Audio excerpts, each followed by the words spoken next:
Hello दोस्तों, आज मैं आप लोगों को बताऊंगा कि कल सुप्रीम कोर्ट ने क्या निर्देश दिया। इसको मैं वीडियो के लास्ट में बताऊंगा। सबसे पहले मैं आप लोगों को कुछ दिखाना चाहता हूं जो सेबी के चीफ ने कहा है। लोगों को सहारा के पैसे को लेकर सेबी के चीफ ने क्या कहा, आप लोग खुद सुन सकते हैं। मैं आप लोगों को पहले उस वीडियो को दिखाता हूँ, फिर मैं आप लोगों को बताता हूँ कि जो आगे होने वाला क्या होगा और सुप्रीम कोर्ट ने क्या आदेश दिया है। तो इस वीडियो को सबसे पहले प्ले करता हूँ। इशू अब भी जारी रहेगा या matter closed?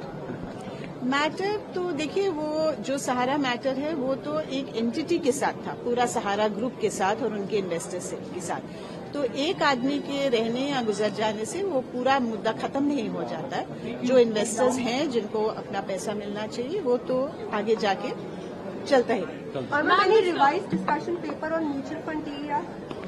That's all under discussion. I believe there is extensive, I believe from my team, there's extensive backtesting happening.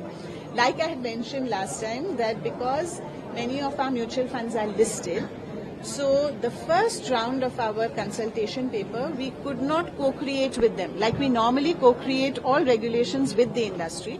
We could not do that in this case because it's going to impact their revenue and it was price sensitive information for their share price. So we could not do that. So all that process of co-creation is happening now, and there are multiple rounds of back testing. I told you, हम back testing के बिना, data के बिना हम कुछ कदम नहीं लेते हैं. So there are multiple rounds of back testing which is happening. So we'll see. Madam, आप कॉशियस हैं। हम सहारा इशू में देखें तो बहुत कम इन्वेस्टर है जो सेबी के पास आए हैं, तो इसको लेकर सेबी ने कुछ मतलब अपना डेटा देखा, because every decision SEBI takes on data, तो इसमें भी बहुत कम तो आपको मालूम होगा कि ये supreme court, honourable supreme court के तहत एक कमेटी है। उस कमेटी के तहत हम लोग सब एक्शन लेते हैं। तो मल्टीपल राउंड्स ऑफ जो एडवर्टाइजमेंट वगैरह हुए हैं वो सब हो चुके हैं, और उस हिसाब से जितना डिसबर्समेंट था, जिन लोगों के पास उसका एविडेंस था इन्वेस्टमेंट का, उन सबको पैसा दे दिया। Mr. Chauhan mentioned about single exchange filing working alongside SEBI. What is happening on that front and how long will it take? We should ask the exchanges that, but we are very confident that it will happen soon. And I think it's a very progressive step. As I said, that all the benefits that our markets have in technology is thanks to the market infrastructure institutions, the exchanges, the clearing corporations, the depositories, the RTAs supporting the mutual funds. So it's really on the strength of their technology that we as a market are able to progress. So I think that they're fairly advanced. And they are sort of streamlining the standards because, it has to flow into all the exchanges. So you need a certain taxonomy, you need a certain standardization of the definitions and so on. So वो सब work in progress है. I'm very confident that will happen. आपने पूरा video सुना होगा, लेकिन उन्होंने सहारा के निवेशकों का पैसा कब मिलेगा नहीं कहा, और सरकार भी इस बात को टाल रही है।